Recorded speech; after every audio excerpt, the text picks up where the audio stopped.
நண்பர்களே, நீங்கள் பார்த்து கொண்டு இருப்பது உங்கள் கௌசிக ரிவ்யூ. சரி, வாங்க வீடியோக்குள்ள போய் என்ன நடக்க போகுது அப்படின்னு சொல்லிட்டு பார்த்தீங்கன்னா, நாம பார்க்க போறது நம்ம கார்த்தியோட கான்செப்டை பத்தி தாங்க இப்போ பேச போறோம். கார்த்திக் என்னாச்சு அப்படின்னு சொல்லிட்டு பார்த்தீங்கன்னா, நம்ம கார்த்தி வந்து சுத்தலாம் நம்ம கைக்கு வந்துருச்சு. இப்போ பைரவியோட பேச்சை கேட்டு அந்த மால் ப்ராஜெக்டை போய் கையில் எடுக்க போறாங்க. ஆனா இந்த இடத்துல தான் மிகப்பெரிய அடி அவங்களுக்கு உழப்போகுது.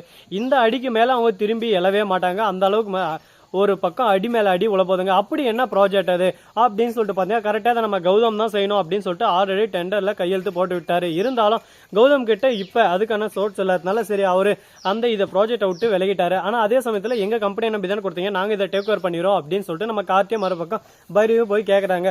உங்களுக்கு என்ன தகுதி இருக்கு, இதை பத்தி உங்களுக்கு என்ன தெரியும், ஃபர்ஸ்ட் இதை எனக்கு எக்ஸ்பிளைன் பண்ணுங்க. எக்ஸ்பிளைன் பண்ணிட்டு எங்களுக்கு பிடிச்சிருந்தா உங்களுக்கு ஓகே அப்படியே நான் சேஞ்ச் பண்ணிடுறேன். அப்படி எனக்கு பிடிக்கல அப்படின்னு சொல்லிட்டு உங்களுக்கு தெரிஞ்சா நீங்களே டீசெண்டா இருந்து வெளியே போயிருங்க, திரும்ப என்ன பேச வைக்காதீங்க அப்படின்னு சொல்லிட்டு ஒரே வார்த்தையில முடிச்சிடறாரு. இவங்க எக்ஸ்பிளைன் பண்ற விதம் எல்லாமே ஒரு பக்கம் கௌதமோட டிஃப்ரெண்டா தான் இருக்கு. கௌதம் பண்ண விதம் எல்லாமே ஒரு பக்கம் நேச்சுரலாவும் அழகாவும் சூப்பராகவும் அருமையாகவும் இருந்துச்சு. ஆனா இவங்க பண்றது எல்லாமே ஒரு பக்கம் எப்படி இதுல இருந்து லாபம் பார்க்கலாம், எப்படி 420 4G வேலை செய்யலாம் அப்படின்னு சொல்லிட்டு ஒவ்வொரு விஷயத்திலயும் அவங்க யோசிச்சுன்னு இருக்காங்க. இந்த நோக்கம் எல்லாமே ஒரு பக்கம் தவறாதாங்க இருக்கு.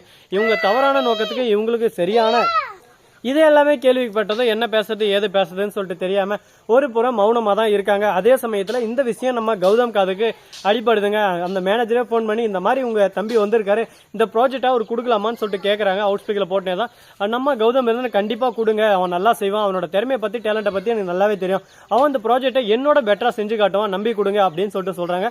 கௌதம் நீங்க சொன்ன ஒரே காரணத்தால தான் அந்த ப்ராஜெக்டை நான் கொடுக்க போறோம் அப்படின்னு சொல்லிட்டு பேசினு இருக்காங்க.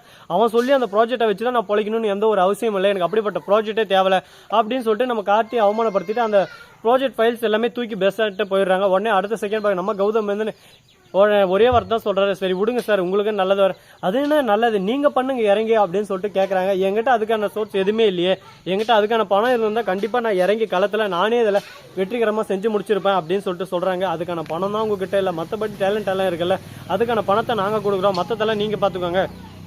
அதை முடிச்ச உடனே பேசுற மாதிரி உங்களுக்கான அமௌண்ட்ல 50% நான் கொடுத்துறேன், ஏன்னா பணம் கொடுத்து உதவுறது நான், அந்த 50 எனக்கு மீதி 50 உங்களுக்கு அப்படின்னு சொல்லிட்டு சொல்றாங்க. இதை கேட்டதை சந்தோஷப்படுறாரு நம்ம கௌதம். சரி ஓகே நல்ல ஒரு சான்ஸ், இதை மிஸ் பண்ணக்கூடாதுன்னு சொல்லிட்டு அதே சமயத்துல இதை கௌதம் டேக் ஓவர் பண்ணா கௌதம அடிச்சு கீழே தள்ளுறதுக்கு ஒரு பக்கம் சதிகார கூட்டம் சுத்திக்கிட்டு இருக்கு. எந்த விதத்துல எந்த பக்கம் வந்து அடி மேல அடிப்பாங்கன்னு சொல்லிட்டு தெரியாதுங்க. ஆனா பிரச்சனை மேல பிரச்சனை கண்டிப்பா வரதான் போகுது. இதெல்லாம் பார்த்துட்டு நாம ஒரு பக்கம் பயந்துட்டு பதட்டத்துல ஓடக்கூடாது, நிதானமா இருந்து எந்த இடத்துல அடிக்கணுமோ அந்த இடத்துல அடிச்சு ஆடினோம்னா நம்மளுக்கு கண்டிப்பா வெற்றி கிடைக்கும் அப்படின்னு சொல்லிட்டு நம்ம நம்பலாம்.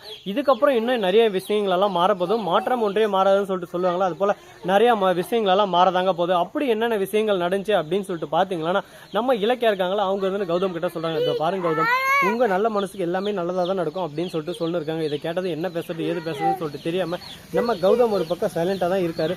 சரி அப்படியெல்லாம் ஒரு பக்கம் இருந்தாலும் அதே சமயத்துல மறுபக்கம் என்ன நடக்குது அப்படின்னு சொல்லிட்டு பாத்தீங்கன்னா, நம்ம எஸ்எஸ்கே இருக்காருல்ல அவருக்கு இந்த விஷயம் தெரிய வந்துருச்சுங்க. இந்த விஷயம் தெரிய வந்தா அவர் சும்மா இருப்பாரா அப்படின்னு சொல்லிட்டு பாத்தீங்கன்னா பிரச்சனை மேலும் மேலும் ஒரு பக்கம் வளர்ந்துகிட்டு தான் போயின்னு இருக்கும். இதனால இதுக்கப்புறம் இந்த பிரச்சனை இப்படியே வளரக்கூடாது, இந்த பிரச்சனையை முற்றிலுமா அழிக்கணும் அப்படின்னு சொல்லிட்டு நம்ம கௌதம் முடிவு பண்ணிட்டாரு. அதுக்கு கௌதம் என்ன ஆக்ஷன் எடுக்க போறாரு அப்படின்னு சொல்லிட்டு பாத்தீங்கன்னா, நேரா போயிட்டு ஆல்ரெடி அவங்களோட ஃப்ரெண்டு வந்து எஸ்ஐ இருக்காரு, அவர்கிட்ட எல்லாத்தையும் இன்ஃபார்ம் பண்ணிடுறாங்க. இந்த மாதிரி தான் விஷயம், இதை வந்து நீங்க தான் இனிமேல் டேக் ஓவர் பண்ணி நீங்க தான் நடத்தணும் அப்படின்னு சொல்லிட்டு சொல்றாங்க. இதை கேட்டது என்ன பேசுறது ஏது பேசுறதுன்னு சொல்லிட்டு தெரியாம குழப்பத்துல குழம்பி போயிட்டு இருக்காங்க.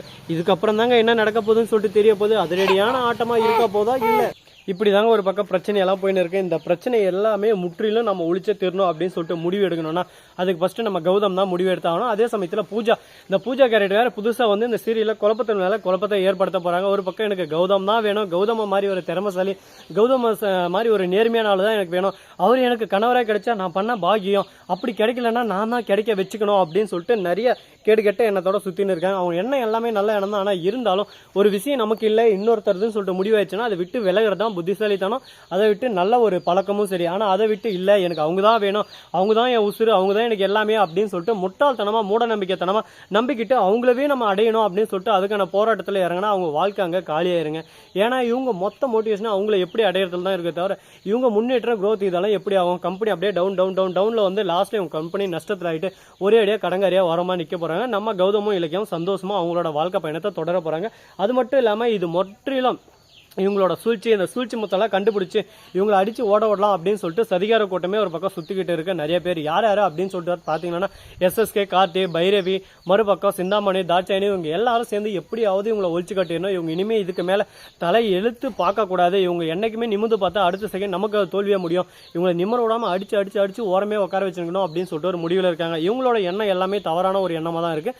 இந்த வீடியோ உங்களுக்கு பிடிச்சிருந்தா லைக் பண்ணுங்கள், கமெண்ட் பண்ணுங்கள், ஷேர் பண்ணுங்கள், டிண்டிங் வேலை தட்டி விட்டு போங்க.